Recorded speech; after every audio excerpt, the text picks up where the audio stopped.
ከእግዚአብሔር ከአባታችን ከጌታችንም ከኢየሱስ ክርስቶስ ጸጋና ምሕረት ለሁላችን ይሁን። ባለፉት 2 ክፍለ ጊዜያት በእውነት ቃል አገልግሎት በሚዘጋጀው በዚህ የመጽሐፍ ዳሰሳ ፕሮግራም ላይ የዘላለም ሕይወትና የዘላለም ሕይወትን ያገኙ ሰዎችን አለመጥፋት በተመለከተ ከመጽሐፍ ቅዱስ ርዕስ ወስደን ስንወያይ እንደነበር ተመልካቾቻችን ታስታውሳላችሁ። በእነዚያ ክፍለ ጊዜያት የዘላለም ሕይወትን ሰው እንዴት ያገኛል? የተከፈለበት ዋጋ ምንድን ነው? ይህ ሕይወት እንደማይጠፋ ጌታችን ከተናገረው በተጨማሪ በመላ የአዲስ ኪዳን መጽሐፍ ውስጥ ስለዚህ ሕይወት አለመጥፋት ወይም ይህን ሕይወት ያገኙ ሰዎች እንደማይጠፉ ማረጋገጫ የሆኑ የተለያዩ ክፍሎችን ስንዳስስ ከርመናል። ዛሬ ከዛ ክፍል የቀጠሉ አንዳንድ ጥያቄዎችን በማንሳት የምንወያይ ይሆናል። እስከ ፕሮግራማችን ፍጻሜ ድረስ አብራችሁን እንድትቆዩ በጌታ ፍቅር እንጋብዛችኋለን። ወንድሞች የጌታ ጸጋ ለእናንተም ይብዛ። ባለፉት ክፍለ ጊዜያት ወደ 4 ነጥቦችን አንስተን ስንወያይ እንደነበር ታስታውሳላችሁ። ዛሬ ተጨማሪ ነጥቦችን በማንሳት የዘላለም ሕይወት ያገኙ ሰዎች እንደማይጠፉ የሚናገረውን የመጽሐፍ ቅዱስ ክፍል መዳሰሳችንን እንቀጥላለን። መልካም። የመጀመሪያ ጥያቄ አድርጌ ለዛሬ ማነሳው የዘላለም ሕይወት በመጽሐፍ ቅዱስ ውስጥ ሰዎች መቼ ነው አለኝ ማለት የሚችሉት? ምክንያቱም አንዳንድ ቦታ ላይ ከአለኝ ጋር ተያይዞ የተቀመጠበት ሁኔታ እንዳለ እናውቃለን። ሌሎች ቦታዎች ላይ ደግሞ ተስፋም ሆኖ የተነገረበት ሁኔታ አለ። እነዚህን ጥቅሶች እስቲ እያነሳን መዳሰሳችንን እንቀጥል። የዘላለም ሕይወት የሚገኘው ጌታ ኢየሱስ ክርስቶስን በማመን እንደሆነ ባለፈው ክፍለ ጊዜ በሚገባ አይተናል እና ሰው ጌታ ኢየሱስ ክርስቶስን ከልቡ የእውነት ያመነ ጊዜ የዛኑ ሰዓት የዘላለም ሕይወት ይኖረዋል። ለምን? ማረጋገጫዎች ስላሉ ማለት ነው። በልጁ የሚያምን የዘላለም ሕይወት አለው ነው የሚለው። ራሱም ጌታችን ኢየሱስ ክርስቶስ ሲናገር ዮሐንስ ምዕራፍ 6 ቁጥር 47 ላይ እንደምናነበው እውነት እውነት እላችኋለሁ በእኔ የሚያምን ሁሉ የዘላለም ሕይወት አለው ነው የሚለው። ይሄ አለው የሚለውን ቃል ስንመለከት በኃላፊ ጊዜ ነው የተነገረው። ያ ጌታ ኢየሱስን ያመነው ሰው የዘላለም ሕይወት ባለቤት እንደሆነ ኦልሬዲ ስላመነ ባለቤት እንደተደረገ የሚያረጋግጥ ነው። ይሄ በጌታ በኢየሱስ ክርስቶስ በራሱ ቃል ዋስትና የተሰጠው ነው። በመጽሐፍ ቅዱስ ዋስትና የተሰጠ ነው። በጣም ታዋቂው ክፍል በአንደኛ ዮሐንስ ምዕራፍ 5 ቁጥር 12 ላይ የምናገኘው ልጁ ያለው ሕይወት አለው ይላል። በዚሁ ተቃራኒ ግን የእግዚአብሔር ልጅ የሌለው ደግሞ ሕይወት የለውም። በየቦታው ተቃራኒውንም ያሳየናል። ለምሳሌ ዮሐንስ 3:36 ላይ በልጁ የማያምን የእግዚአብሔር ቁጣ በእርሱ ላይ ይኖራል እንጂ ሕይወትን አያይም ይላል እና በግልባጩ ስናየው ማለቴ ኢየሱስን እንደ እግዚአብሔር ልጅነቱ እንደ አዳኝነቱ ያላመነ ሰው እስቲል በቁጣ ስር ነው ያለው። የቁጣ ልጅ ነው። ግን ጌታን ያመነ ሰው ሕይወት እንዳለው በማረጋገጥ ይነግረናል ማለት ነው። በአንደኛ ዮሐንስ ምዕራፍ 5 ቁጥር 13 ላይ ያለው ቃል በተለይ አማኙ ይህን ማወቅ እንዳለበት ይናገራል። የዘላለም ሕይወት እንዳላችሁ ታውቁ ዘንድ ይላል በእግዚአብሔር ልጅ ስም ለምታምኑ ይህን ጽፌላችኋለሁ ይላል። ስለዚህ ምን ማለት ነው? የሆነ ራሱን ፈትሾ አይደለም የተገባሁ ነኝ ብሎ ራሱን አረጋግጦ ወይ እንደዚህ ሳይሆን በእግዚአብሔር ልጅ ስም ለምታምኑ ነው የሚለው። ስለዚህ ማመኑ ላይ ነው ነጥቡ ያለው። ስላመነ ብቻ ከእግዚአብሔር ጋር ኅብረት እንዳለው የዘላለም ሕይወት ባለቤት እንደሆነ አስረግጦ ይናገራል ይሄ ቃል ማለት ነው። ነገር ግን እንዳልከው በአንዳንድ ስፍራዎች ላይ የዘላለም ሕይወት ተስፋ ሆኖ የተነገረበት ክፍል አለ። የበለጠ እያዳበርነው እንመጣለን። ግን ዋና ሐሳቡ ምንድን ነው? ይሄንን ዛሬ በባለቤትነት የያዝነውን የዘላለም ሕይወት በመጨረሻው ሁሉ ነገር በሚጠናቀቅ ጊዜ በሙላት እንገባበታለን ማለት ነው። በአካል እንገባበታለን። ለዘላለም ከእግዚአብሔር ጋር ለመኖር በቃ ወደዚያኛው ዓለም እንገባለን ማለት ነው ሐሳቡ የዘላለም ሕይወት ተስፋ ሆኖ ሲነገር። ዛሬ ላይ ግን በባለቤትነት ደረጃ አለኝ ብሎ መናገር ይችላል። እነሆ የመዳን ቀን አሁን ነው ይላል። ብዙ ቦታ ላይ ዛሬ ለዚህ ቤት መዳን ሆኖለታል የሚሉ ቃሎች እናገኛለን። ያንን ክፉ አድራጊ አብሮት ተሰቅሎ የነበረውና ያመነውን ዛሬ በገነት ከኔ ጋር ትሆናለህ እና ወዲያውኑ ጌታ ኢየሱስ ክርስቶስን እንዳመነ ሰው መዳኑን ብሎም የዘላለም ሕይወት ማግኘቱን እርግጠኛ መሆን ይችላል፣ ስላመነው ማለት ነው። እንደው ይሄ ነው። እስኪ እናንተ ጨምሩበት። አለኝ የሚለውን ወንድም ግርማ ሰገል ስለገለጠው በጣም ግልጥ ነው፣ በብዙ አማኞች ዘንድም የታወቀ ነው። ሰው ባመነ ቅጽበት የዘላለም ሕይወት ይኖረዋል አለው ተብሏል። ኦኬ ጌታችን የዮሐንስ ወንጌል ለምሳሌ ምዕራፍ 4 ላይ ቁጥር 36 ላይ የሚያጭድ ደሞዝን ይቀበላል፣ የሚዘራና የሚያጭድም አብረው ደስ እንዲላቸው ለዘላለም ሕይወት ፍሬን ይሰበስባል። ለሚመጣው ለዛ የዘላለም ሕይወት ፍሬን ይሰበስባል የሚል ቃል አለ። የወደፊት አድርጎት ነው የተናገረው። አንድ ጥቅስ ለመጨመሪያው በጣም ብዙ ናቸው። ሮሜ 2:7 ብዙ ጊዜ ይጠቀሳል።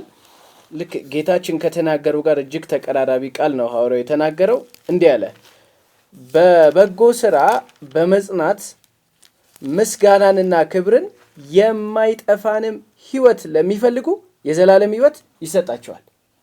እንደዚህ የመሳሰሉት ቃላቶች አሉ። የሁለተኛ ጢሞቴዎስ ምዕራፍ 1 ቁጥር 1 ሐዋርያው ጳውሎስ ሮም እስር ቤት ሆኖ የዘላለም ሕይወት ተስፋ እያለ የሚጽፍበት ሁኔታ አለ። እነዚህና የመሳሰሉት ጥቅሶች በመጽሐፍ ቅዱስ አውድ ወይም አመንኩ ብሎ የዘላለም ሕይወት አለኝ ባለው አማኝ ሕይወት ላይ ተመስርተን እንዴት ልናያቸው ይገባል?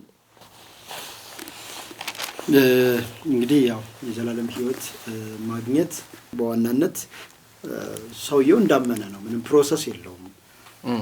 በጣም ፕሮሰስ ቢኖረው ኖሮ ያው ሕግ በቂ ነበረ እና እንዳመነ ነው። ግርመሽ ምንም ገልጾታል።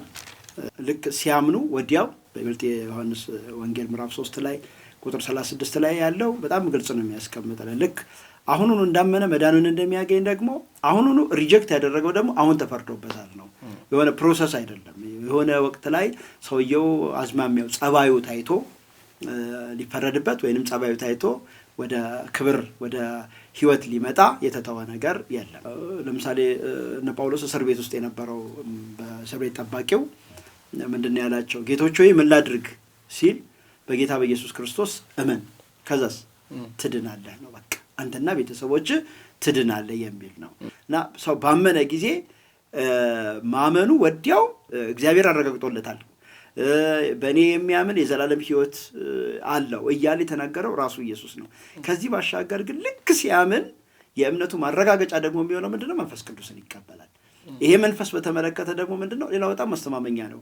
የመዳን ዘላለማዊ መሆኑን አንዱ ማረጋገጫ ይሄ ነው። ልክ ሲያምን መንፈስ ቅዱስን ይቀበላል። ይሄ መንፈስ ምን ተብሏል? የዘላለም መንፈስ የተባለው ይሄ መንፈስ ኤፌሶን ምዕራፍ 1:13 ላይ ሲናገር ምንድነው? የእውነትን ቃል ይኸውም የመዳናችሁን ወንጌል ሰምታችሁ በክርስቶስ አምናችሁ በተስፋው መንፈስ በመንፈስ ቅዱስ ታተማችሁ ይልና ይሄ ህትመት የርስታችን መያዣ ነው ተብሏል። ልክ ወደፊት እግዚአብሔር ለኛ ያዘጋጀው ነገር አለ። አሁን ከአእምሯችን በላይ የሆነው ነገር ያ ያዘጋጀው ክብር አለ፣ ያ መለወጥ አለ።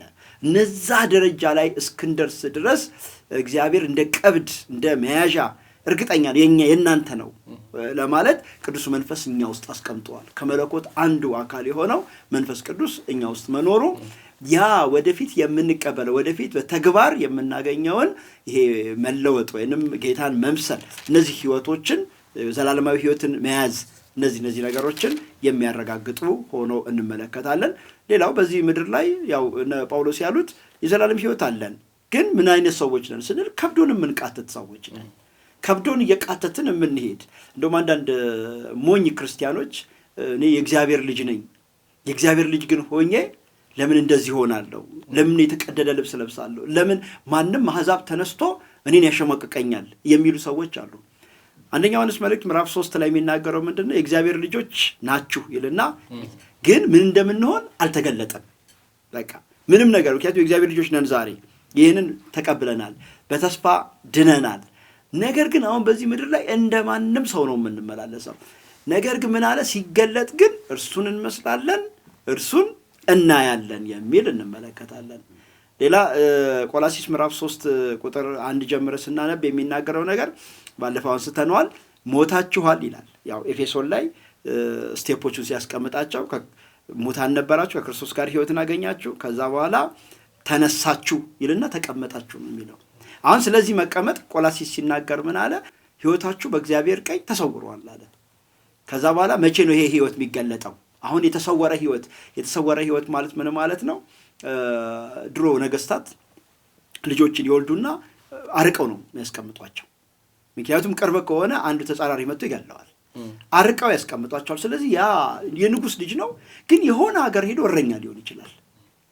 መቼ ነው የሚገለጠው ሲል ቀኑ ሲደርስ ግን አባቱ ዘውድ ጭኖ አምጥቶ ለካ ይሄ ሰው ንጉስ ነው የሚባልበት እና እዛም ላይ የሚናገረው ምንድነው? ሕይወታቸው የሆነ ክርስቶስ በሚገለጥበት ጊዜ ያን ጊዜ እናንተ ደግሞ በክብር ትገለጣላችሁ የሚል በጣም የከበረ ተስፋ አለ።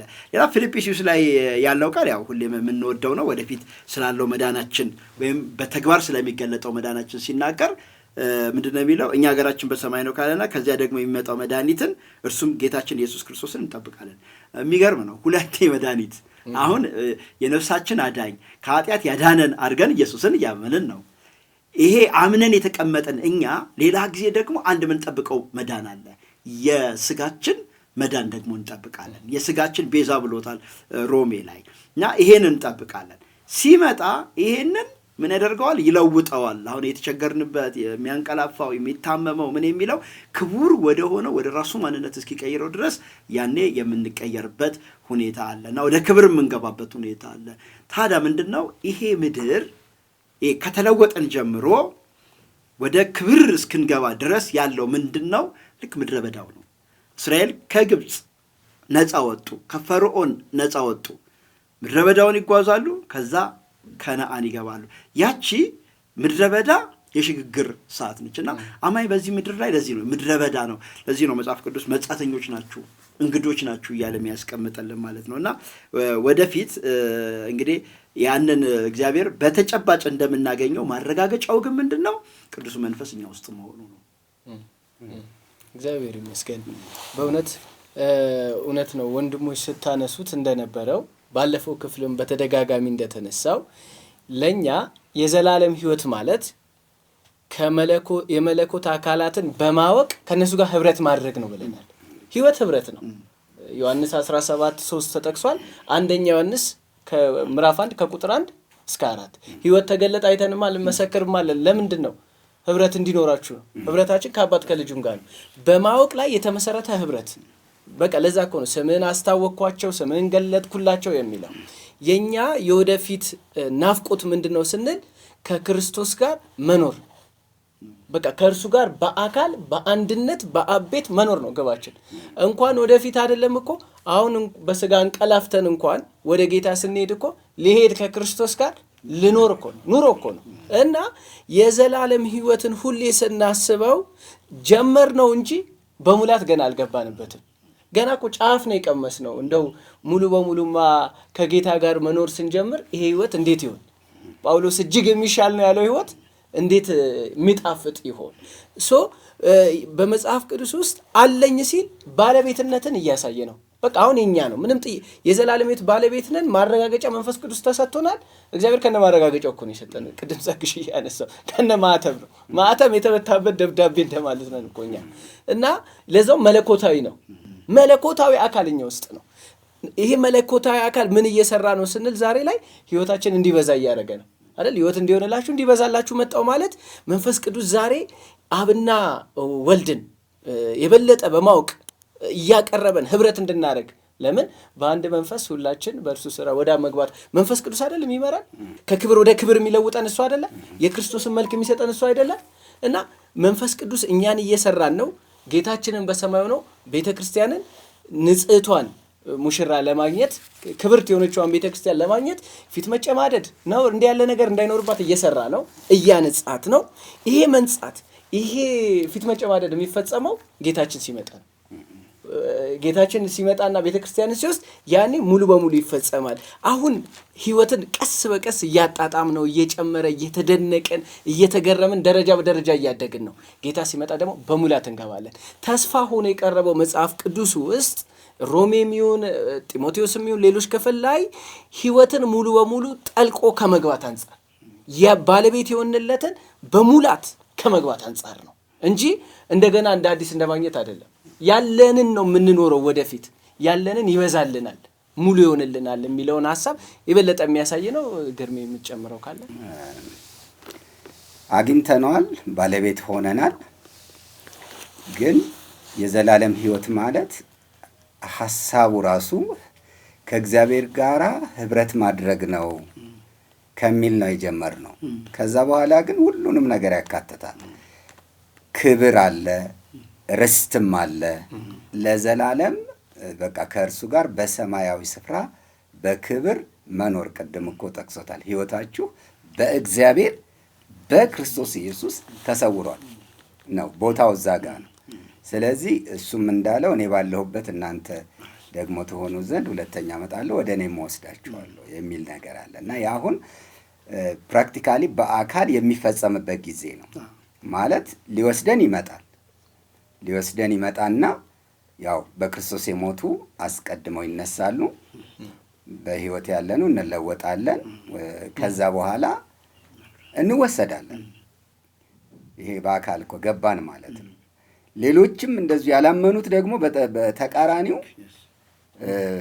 በአካል ያው ወደ እሳት ባህር የሚጨመሩበት ጊዜ አለ እና የሁለቱም ጠባዩ አንድ አይነት ነው። በጠባይ ስናየው ማለት እኛ ዛሬ በዚህ ይህን ምድረ በዳ ጉዞ እየተጓዝን ሳለን ቅድም ወንድም ጸጋዬ እንደገለጠው እስራኤል የተስፋው ባለቤት ነበሩ እኮ የተስፋው ቃል ባለቤት ናቸው አይደል? ግን ተስፋውን ደግሞ ሲገቡ በአካል ወረሱት። እንደዛ ማለት ነው። የዘላለም ሕይወት ባለቤት ነን፣ ከእግዚአብሔር ጋር ህብረት አለን። ስለዚህ ዛሬ አሁን በሰማያዊ ስፍራ ተቀምጠናል ስንል በአካል ያለነው እዚህ ነው፣ ግን በእምነት ነው አይደል? እንደገና በእምነት ገብተናል እንላለን፣ ግን እንገባለን ደግሞ። ልክ እንደዚህ ነው። የዘላለም ሕይወት አግኝተናል፣ ግን በአካል ደግሞ በጊዜው ወደዚያኛው ክልል ወደ ዘላለሙ ክልል ውስጥ ልንኖር ለዛውም በተለወጠ ማንነት በመንፈሳዊ ማንነት ከእግዚአብሔር ጋር ለዘላለም እንደምንኖር እንገባለን። ከዚያ አኳያ በብዙ ጥቅሶች ውስጥ የዘላለም ሕይወት እንደ ተስፋ ተነግሯል። ለምሳሌ ማርቆስ 10 ላይ ሁሉን ነገር የተወ አባት እናቱን ሁሉን ነገር የተወ ሰው አሁን በዚህ ዘመን ከስደት ጋር ቤቶችን፣ ወንድሞችን፣ እህቶችን፣ እናቶችን፣ ልጆችን፣ እርሻንም 100 እጥፍ በሚመጣው ዓለም የዘላለም ሕይወት የማይቀበል ማንም የለም ይለናል። የማቴዎስ ወንጌል ምዕራፍ 25ም ላይ እነዛ በጎቹ ወደ ዘላለም ሕይወት ሂዱ ይባላሉ፣ ፍየሎቹ ደግሞ ወደ ዘላለም ቅጣት ሂዱ ይባላሉ። አሁን እንደዚህ አይነት ነገሮች አሉ። ስለዚህ የመጨረሻው ላይ ደርሰን የዘላለም ሕይወት ስንል ምን ማለታችን ነው? አየህ፣ ለዘላለም ከእግዚአብሔር ጋር በክብር ከክርስቶስ ጋር ርስትን ወርሰን ለዘላለም በህብረት መኖራችንን ነው። ያ በአካል ያ ግን የሚገኘው ግን ዛሬ ነው። ባለቤትነቱን የምንይዘው ዛሬ ነው። ለምሳሌ አንዳንድ ንብረቶችን ዛሬም ቢሆን ሰው ሁሉን ነገር ጨርሶ ሰነዱን በእጁ ከያዘ ቁልፍ በእጁ ከያዘ ባይገባበትም በቃ የእሱ ነው፣ ተረጋግጧል አይደል? ለዛውም ከሰው የተቀበለው ከሰው ነው። ለዛውም ከሰው ከእግዚአብሔር ሲሆን ይሆናል። ከእግዚአብሔር ዘንድ ግን ቅድም እንደተባለው መንፈስ ቅዱስ ማህተም ሆኖ ርስታችንን ይዘን የዛ ህይወት ባለቤት መሆናችን ተረጋግጦ እንደ ተስፋ በተነገሩት ጥቅሶች ምክንያት ዛሬ ላይ የዘላለም ህይወት አላገኙም፣ ወደፊት ነው የሚታወቀው የሚል መደምደሚያ ላይ አያደርስም እና ዛሬ የዘላለም ህይወት ባለቤት ነን። ይሄንን ባለቤት የሆነውን ነገር ግን በጊዜው ደግሞ በአካል እንገባበታለን። በቃ በሙላት እንወርሰዋለን ማለት ነው። ሌላው ማሳያ በብሉይ ኪዳን ሄኖክ ጥሩ ምሳሌ ይሆናል ብዬ አስባለሁ። አካሄዱን ከእግዚአብሔር ጋር አደረገ ነው ምድር ላይ ማለት ነው። ምድር ላይ እግዚአብሔር በሚፈልገው ልክ መኖር ጀመረ። እግዚአብሔርን ተስፋ አድርጎ በእግዚአብሔር ነገር ጸንቶ አይደለ? ሁሉም ያመኑት ስንመለከት ስለ እምነታቸው ዝም ብለው አይደለም ያመኑት። የተስፋው ቃል ነው ልባቸውን የሞላው እና ያንን የተስፋውን ቃል ካገኘ በኋላ ወይም ደግሞ እንደው በአሁኑ የዘላለምን ሕይወት እንዳገኘ እርግጠኛ ከሆነ በኋላ አካሄዱን ከማን ጋር አደረገ? ከእግዚአብሔር ጋር አደረገ። ከዛ መጨረሻስ ምን ሆነ? በዚህ ምድር ላይ ፍርድ ከመምጣቱ በፊት እግዚአብሔር ምን አደረገው? ወሰደው። ከዛ በኋላ ከእግዚአብሔር ጋር መኖር ጀመረ። አንድ ወንድም ሲገልጸው ነበር አይደለ? ከእግዚአብሔር ጋር አብሮ ሄደና መጨረሻ ላይ እግዚአብሔር በቃ አሁንና ቤት ከኔ ጋር ግባ ብሎ ከእግዚአብሔር ጋር መኖር ጀመረ የሚል ነገር አንስቷል። እና ሄኖክ አንዱ ማሳያችን በቃ ይህን የእምነት ሰዎች እኮ ጥሩ ምሳሌዎቻችን ናቸው። አብሮ ሄደ፣ አብሮ ኖረ ማለት በጣም ሄኖክ ስናነሳው ቀላል ይመስላል።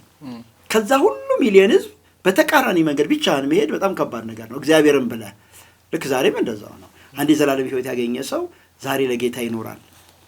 ለኔ ሕይወት ክርስቶስ ሞትም ጥቅም አይደል እያለ የሚኖረው እንዲህ እያለ ሲኖር ሌላው እያፌዘበት ሊቀጥል ይችላል።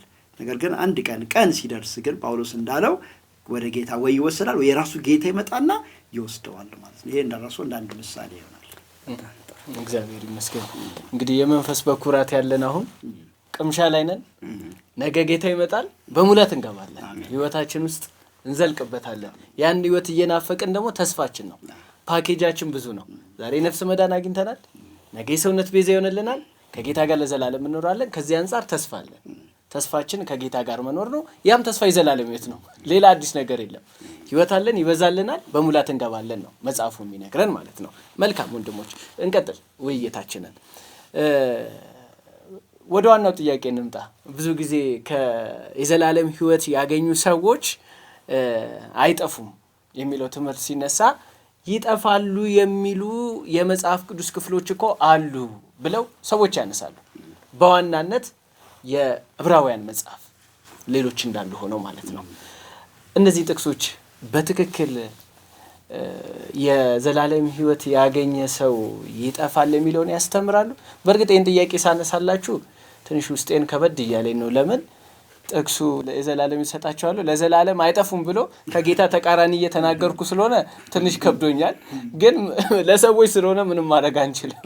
እስቲ እናንሳቸው። መልካም ምንድን ነው ከመካድ ጋር ተያይዞ የተነገሩ ናቸው በዕብራውያን መልእክት ውስጥ የሚገኙት እና ብዙ ጊዜ ሰዎች የሚጠቅሷቸው ጥቅሶች ድንገት ኃጢአት ቢሰራ አንዳንድ ሰዎች የሰማሁት ድንገት ኃጢአት ቢሰራ ላያጣ ይችላል የዘላለም ሕይወቱን ይሉና ከካደ ግን ያጣል አይነት ነገር ነው የተፈጠረው። ሙግት እንደዚህ አይነት ነገር ነው እና በብዛት የሚጠቀሰው ዕብራውያን 6 ነው። የዕብራውያን ምዕራፍ 6 ቁጥር 3 ጀምሮ ባነበው ጥሩ ነው እስከ 6 ድረስ እግዚአብሔር ቢፈቅድ ይህን እናደርጋለን ይልና አንድ ጊዜ ብርሃን የበራላቸውን ሰማያዊውንም ስጦታ የቀመሱትን ከመንፈስ ቅዱስም ተካፋዮች ሆነው የነበሩትን ካለ በኋላ መልካሙንም የእግዚአብሔርን ቃልና ሊመጣ ያለውን የዓለም ኃይል የቀመሱትን በኋላም የካዱትን ይላል። እንደገና ለንስሐ እነርሱን ማደስ የማይቻል ነው ካለ በኋላ ለራሳቸው የእግዚአብሔርን ልጅ ይሰቅሉታልና ያዋርዱትማልና ነው የሚለው። አሁን እነዚህን ከሃዲዎች ነው እንግዲህ ለንስሐ ማደስ የማይቻል የተባሉትን ከሃዲዎች እንደ አማኝ በመቁጠር ነው አሁን ሰዎች እየሳቱ ያሉት። እንደ አማኝ ሊቆጥሩ ደግሞ እንደ ፍንጭ አድርገው ብዙ ጊዜ የሚያነሱት ያው ብርሃን የበራላቸው የሚል ነው። ይሄ ዝም ብሎ የእውቀት ብርሃን ነው እንጂ የህይወት ብርሃን አይደለም። ያው የሚሰበከው ወንጌል ሲሰበክ ይሰማሉ፣ እንደ ማንኛውም ሰው የሚያውቁት ነገር ይኖራል። ከዛ ደግሞ ሰማያዊ ስጦታን የቀመሱትን ይላል። አብረው ተቀላቅለው ባሉበት ሁኔታ ለሌላው የመጣውን እነሱም እንጆይ ያደርጋሉ። የሆነ መደሰት ምናምን ነገር ሊኖራቸው ይችላል። መቅመስ ነው እንጂ መቀበል አይደለም። ወደ ውስጥ መግባት መዋሃድን አያሳይም። ከመንፈስ ቅዱስም ተካፋይ መሆን፣ ይህም መንፈስ ቅዱስን መቀበል ማለት አይደለም። የመንፈስ ቅዱስ ስራዎችና ባርኮቶች በጉባኤ መካከል በክርስቲያኖች በዳኑት መሃል በሚከናወንበት ጊዜ አብረው ስለተቀላቀሉ ለጊዜው ያው ደስ የሚሰኙበት ሁኔታ ሊኖር ይችላል። ያ ነው መካፈል ማለት። ከዛም ሁሉም አንድ አይነት ጠባይ ነው ያለው። መልካሙን የእግዚአብሔርን ቃልና ሊመጣ ያለውን የዓለምን ኃይል የቀመሱትን ይህም መቅመስም እንግዲህ አንደኛ የእግዚአብሔር ቃል ሲነገር ይሰማሉ። ያው እዛ ጭንጫው ላይ እንደተዘራው ነው፣ አይዋሃድም አይደል? ወደ ውስጥ እንደዛ አይነት ዘር ሆኖ ሰምተውት ይሄዳሉ። ወይም ደግሞ መንገድ ዳር ያለውን ይለቅመዋል፣ ወይም ሾክ ላይ እንደወደቀው ማለት ነው። ዘሩ እኮ ያው የእግዚአብሔር ቃል ምሳሌ ነው። ግን ልብ በሉ መሬቱ ግን አራተኛው ብቻ ነው መልካም አይደለ? ስለዚህ የእግዚአብሔርን ቃል መቅመስ ማለት ያ ቃሉ ይወድቅባቸዋል ዞሮ ዞሮ እንደዛ ማለት ነው። ይሰሙታል አብረው በሚገኙበት ጊዜ እና ፋይናሊ ምንድን ነው የሚለው? በኋላ የካዱትን ይላል። ምንድን ነው የካዱት የሚለው ጥያቄ ነው አሁን ነጥቡ። ሰው ግልጽ ሊሆንለት የሚገባው የካዱት ምንድን ነው የሚለው ነገር ነው። ከልብ ያመኑትን ነው ወይስ አምነናል ያሉትን ነው? እኔ ለተመልካቾች ይህን ጥያቄ ነው ማነሳው። ሰዎች አምነዋል ብለው ያስቧቸዋል፣ ምክንያቱም ጌታዊ ጌታዊ የሚሉ ናቸው። አምነናል ብለው ገብተዋል። አንዳንዶቹ ደግሞ ተጠምቀዋል። እንደ ሲሞን፣ የሰማርያው ጠንቋይ ሲሞን ተጠምቋል። ሲሞንም አመነ ይልና ተጠምቆም ከፊልጶስ ጋር ይተባበር ነበር። ለዛውም ፊልጶስ አጠገብ በቃ ሆኖ እዩኝ እያለ ማለት ነው። ግን እኮ ሰውየው ስቲል ጠንቋይ ነው። በኋላ ነው የታወቀው አይደለ? በኋላ ይህንን ስልጣን ስጡኝ ብሎ በጴጥሮስና በዮሐንስ ፊት ገንዘብ ሲያመጣ በገንዘብ ሊገዛ ሲሞክር ብርህ ከአንተ ጋር ይጥፋ ካለው በኋላ ልብህ በእግዚአብሔር ፊት የቀና አይደለምና የሚል ቃል አለ። ስለዚህ ስትሬት ወዴት ነው የሄደው ጴጥሮስ? ወደ ልብ ነው፣ ወደ ውስጥ። ልቡ አላመነም፣ አፉ ነው ያመነው። ውጫዊ በሆነ መንገድ ነው የተቀላቀለው። ይሄ ሰው ጥሩ ማሳያ ነው። ዝም ብሎ መቀላቀል አይነት ነው። የአፍ አማኞች የምንላቸው ይሄ ነው። እና እዚህ ጋር በደንብ በቃ መነጋገር ያለብን ነገር ምንድን ነው? መካድ የሚለውን ነገር ለማሳየት ማመን የሚለውን ነገር በአግባቡ መለየት ያስፈልጋል።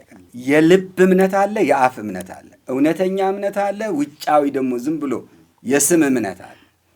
ሁለቱን ነገሮች ለይተን ማየት መቻል አለብን። የዮሐንስ ወንጌል ምዕራፍ 2 ላይ እንመልከት። በፋሲካ በዓል ጌታ ኢየሱስ ክርስቶስ ምልክቶችን አደረገ። ከዛ የሚለን ምንድን ነው? ቁጥር 23 እና 24 ብዙዎችም ይሄን ምልክት አይተው አመኑ ነው የሚለው። ስታየው አመኑ ነው የሚለው ቃሉ እና አመኑ ስለተባለ አመኑ ልንል ነው። እዛው ላይ ምን ይለናል ሲያብራራው? ኢየሱስ ግን በሰው ልብ ያለውን ያውቅ ነበርና ስለ ሰውም ማንም ሊነግረው አያስፈልገውም ነበርና አይተማመናቸውም ነበር ይላል። ስለዚህ እውነተኛ ያልሆነ እምነት ይዘው ሊቆዩ ይችላሉ፣ ይገባሉ ማለት ነው። ዮሐንስ 8ም ላይ እንደዚሁ አይደል? እናንተ ከአባታችሁ ከዲያብሎስ ናቸው ይላቸዋል። አመኑ የተባሉትን እኮ።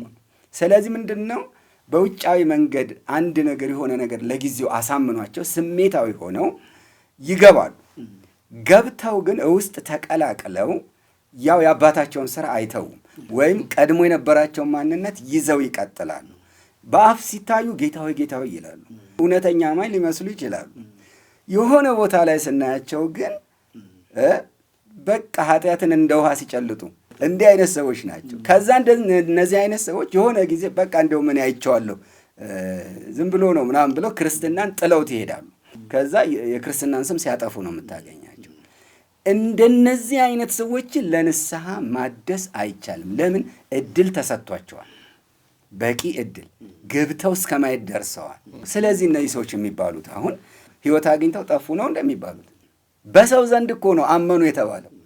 ስለዚህ በሰው ዘንድ አመኑ የተባሉት በእግዚአብሔር ዘንድ አላመኑም። በሰው ዘንድ በሚታይ ሁኔታ የተቀላቀሉት ሰዎች እግዚአብሔር ግን ከመጀመሪያው አላወቅኳችሁም ይላቸዋል፣ ጌታዊ ጌታዊ የሚሉት። ስለዚህ እንደው ብዙ ነው ያለው። ምናልባት አንድ ነገር ልጨምርና እኔ ልቋጭ፣ እናንተም ታክሉበታላችሁ። አንደኛ ዮሐንስ ምዕራፍ 2 ላይ ያለውን ነው መጥቀስ የምፈልገው እዚህ ጋር